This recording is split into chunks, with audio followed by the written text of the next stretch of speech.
오래된 아파트에 살다 보면 단열 문제로 고생하는 경우가 많습니다. 틈새로 들어오는 찬바람, 베란다 벽을 따라 번지는 결로와 곰팡이. 매일 마주하는 것만으로도 한숨이 나옵니다. 곰팡이를 닦아내고 제습기를 돌려봐도 근본적인 해결이 되지 않는다면 단열 시공을 한 번쯤 고민해보게 됩니다. 이때 단열 시공 현장에서 유독 자주 보이는 자재가 하나 있습니다. 흔히 핑크색 스티로폼이라고 불리는 단열재, 압출법 보온판, 아이소핑크입니다. 누군가는 이렇게 말합니다. 요즘 누가 그걸 써요? 고성능 단열재 많지 않나요? 그런데 이상하게도 아이소핑크는 지금도 현장에서 꾸준히 사용되고 있습니다. 단순히 가격이 저렴해서일까요?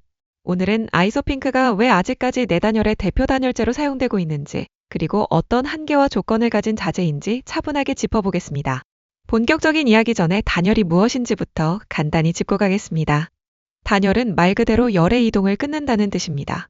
겨울에는 실내의 따뜻한 열이 밖으로 빠져나가지 않게 하고, 여름에는 외부의 더운 열이 실내로 들어오지 못하게 막아 에너지 절약과 쾌적한 실내 환경을 만드는데 핵심적인 역할을 합니다. 단열재는 이러한 열의 이동을 막아 내부의 열을 보존하거나 외부의 열을 차단하는 역할을 하는 재료입니다. 이 단열재를 시공하는 방식은 크게 외단열과 내단열로 나뉩니다. 외단열이 좋다던데 우리 집도 외단열로 하면 안 될까요? 결론부터 말씀드리면 대한민국의 대부분 주택은 구조적으로 외단열을 선택하기 어렵습니다. 이미 지어진 아파트나 빌라, 리모델링을 앞둔 주택처럼 공사 범위와 비용이 제한된 현장에서는 결국 내단열이 현실적인 선택이 됩니다. 그리고 내단열을 이야기할 때 빠지지 않고 등장하는 단열재가 바로 아이소핑크입니다. 그럼 그 이유는 과연 무엇일까요? 내단열은 구조적으로 결로와 습기 문제를 안고 갈 수밖에 없습니다. 그래서 내단열용 단열재는 단열 성능만큼이나 습기에 대한 대응력과 시공 안정성이 중요합니다. 아이소핑크, 즉 압출법 보온판은 고분자 폴리스티렌을 발포해 만든 단열재입니다. 독립기포 구조로 습기에 강하고 물 흡수가 거의 없으며 시간이 지나도 형태 안정성이 뛰어납니다. 또한 압축 강도가 높아 벽체뿐만 아니라 바닥, 지하 구조물처럼 하중이 걸리는 부위에도 사용이 가능합니다. 이러한 이유로 아이소핑크는 오랜 시간 동안 내단열 현장에서 사실상 표준처럼 사용되어 왔습니다. 물론 아이소핑크도 완벽한 단열재는 아닙니다. 먼저 아이소핑크는 가연성 소재의 유기질 단열재입니다. 자기 소화성을 가지고 있어 일정 조건에서는 스스로 꺼지지만 열원이 지속될 경우 화재 확산의 원인이 될 수 있어 주의가 필요합니다. 또 하나의 한계는 장기 열성능 저하입니다. 시간이 지나면서 내부의 발포가스가 서서히 빠져나가 단열 성능이 점차 감소하는 특성이 있습니다. 단열재는 한 번 시공하면 쉽게 교체할 수 없는 자재인 만큼 이 부분은 아이소핑크의 치명적인 약점입니다. 그럼에도 불구하고 아이소핑크는 균형 잡힌 장단점 덕분에 여전히 현장에서 선택되고 있습니다. 가장 좋은 단열재는 없지만 가장 알맞은 단열재는 있다라는 말이 아이소핑크를 가장 잘 설명합니다. 아이소핑크는 가볍고 재단이 쉬워 내단열을 셀프로 시공할 때 가장 많이 선택되는 단열재입니다. 셀프 시공 과정도 복잡하지 않기 때문에 기본적인 순서만 알고 있으면 충분히 도전해 볼 수 있습니다. 먼저 시공할 벽면의 곰팡이와 습기, 먼지나 기름기를 깨끗하게 제거하고 균열이 있다면 미리 보수해 줍니다. 걸레바지 몰딩은 시공에 방해가 되기 때문에 분리해 두었다가 작업이 끝난 뒤 다시 설치합니다. 벽면 크기에 맞게 아이소핑크를 재단한 후 접착력과 경화를 돕기 위해 벽면에 물을 가볍게 분사합니다. 이후 아이소핑크 뒷면에 우레탄 폼본드를 고르게 바르고 벽에 밀착시켜 부착합니다. 판과 판이 만나는 이음새나 작은 틈은 우레탄 폼으로 꼼꼼하게 메워 공기가 통하지 않도록 합니다.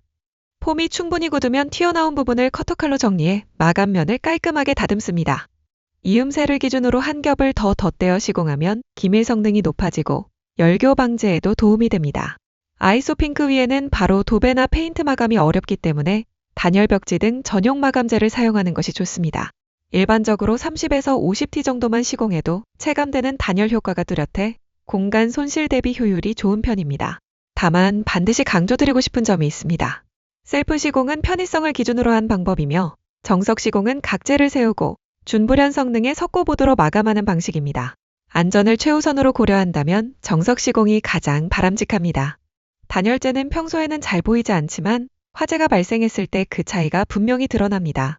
불길의 확산 속도와 유독가스 발생 여부는 단열재 선택과 시공 방식에 따라 크게 달라집니다. 아이소핑크를 사용할 경우에도 반드시 화재 안전을 고려한 구조와 마감이 함께 이루어져야 합니다. 최근 생산되는 아이소핑크를 한번 보실까요? 이제 더 이상 예전처럼 특호 1호 같은 호수를 표기하지 않습니다. 2025년부터 아이소핑크를 포함한 모든 유기질 발포 플라스틱 단열재는 KSM ISO 4898 기준으로 통합 관리되고 있습니다. 기존의 특호 1호, 2호 같은 명칭은 공식적으로 사용되지 않으며 사용 환경에 따른 범주와 열전도율 성능 등급으로 표기됩니다. 현장에서는 아직도 예전 명칭이 사용되고 있지만 앞으로는 새로운 기준을 반드시 확인하는 것이 중요합니다. 아이소핑크는 가장 최신의 단열재도 가장 완벽한 단열재도 아닙니다. 하지만 내단열이라는 현실적인 조건 속에서 수십 년간 검증된 안정성과 시공성을 바탕으로 지금까지 선택되어 온 자재입니다. 최근에는 시공성과 작업 속도를 앞세운 새로운 제품들이 계속 등장하고 있습니다. 선택지가 늘어난 것은 반가운 일이지만 시장이 더 쉽고 더 빠른 것만을 강조하는 방향으로 흘러가는 점은 아쉬움이 남습니다. 실제로 가격과 편의성을 앞세우는 과정에서 밀도와 성능을 속여 판매되는 사례도 적지 않습니다. 몇 번을 강조해도 지나치지 않습니다. 가장 중요한 것은 안전입니다. 단열재는 특성상 눈으로 모든 걸 확인하기 어려운 만큼 소비자분들은 반드시 믿을 수 있는 업체를 통해 안전한 제품을 구매하셔야 합니다. 단열재를 어디서 어떻게 구매해야 할지 막막할 때 에너가드 컴퍼니를 찾아주세요. 가장 정확한 자재를 가장 합리적인 방식으로 안내해드리겠습니다. 이상 친환경 단열재 제조 전문 기업 에너가드 컴퍼니였습니다. 시청해주셔서 감사합니다. 도움이 되셨다면 좋아요와 구독 부탁드립니다.